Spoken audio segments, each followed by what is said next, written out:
This happened in 1961. I was a lowly private, fresh-faced, and eager to please. I was stationed at a small Army research reactor outside Idaho Falls. Officially, it was called the Stationary Low Power Reactor No. 1, but everyone called it SL1. Our mission was simple: test and maintain this shiny new reactor that put out about 100 watts of thermal power. Not much, but enough to be dangerous if not handled properly. One evening in late November, the shift before mine had found some problems with the reactor's automatic control system. Nothing too worrisome. I checked the gauges, tested the circuits, and even ran a diagnostic program on the analog computer used to model the reactor as behavior. Everything seemed to check out okay.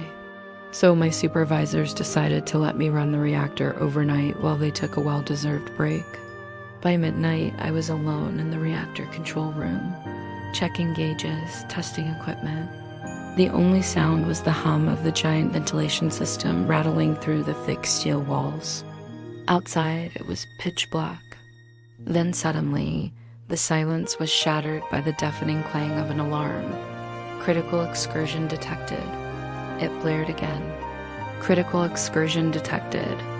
I hit the floor just as I heard what sounded like a whip cracking. Something white and bright filled my vision. It was like a massive flashbulb exploding in my retinas, searing my eyes. I couldn't hear anything.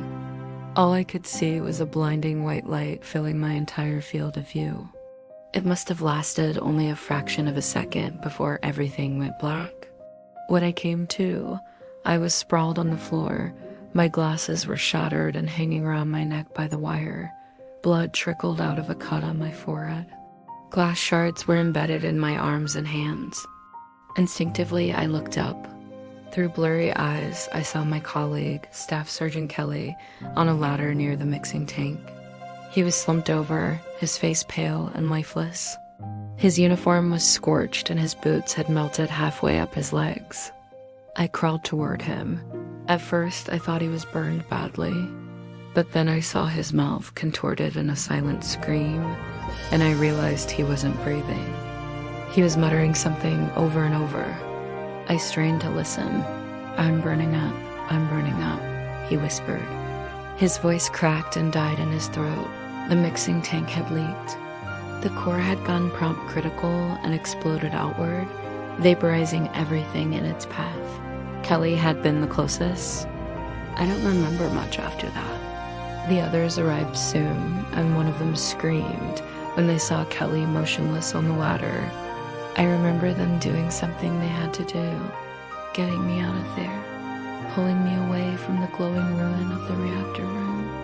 They put me in a truck and drove me to the hospital without saying a word. Hours later, in the sterile white room, they patched me up and sent me back to the base.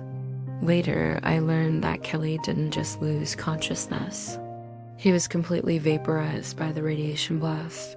2 of our technicians also perished. For weeks afterward, the Army kept mum about what had happened. They told everyone we'd had a minor accident and urged us to keep quiet. They didn't want people to know how close we came to mass destruction. That reactor, they called it safe, but I knew better. Days later, they let us return to the site. My memory is hazy, but I recall seeing the reactor vessel sitting there open like the ribcage of some dead monster, empty, silent, worse than dead. They buried Kelly and the others in lead-lined coffins right there at the site. 3 trained soldiers executed by the reactor they tried to tame. Every time I think of that night, I feel that flash again, the blinding light that should have ended us all. Maybe it's a miracle we survived. Maybe it's proof we shouldn't experiment with forces we barely understand.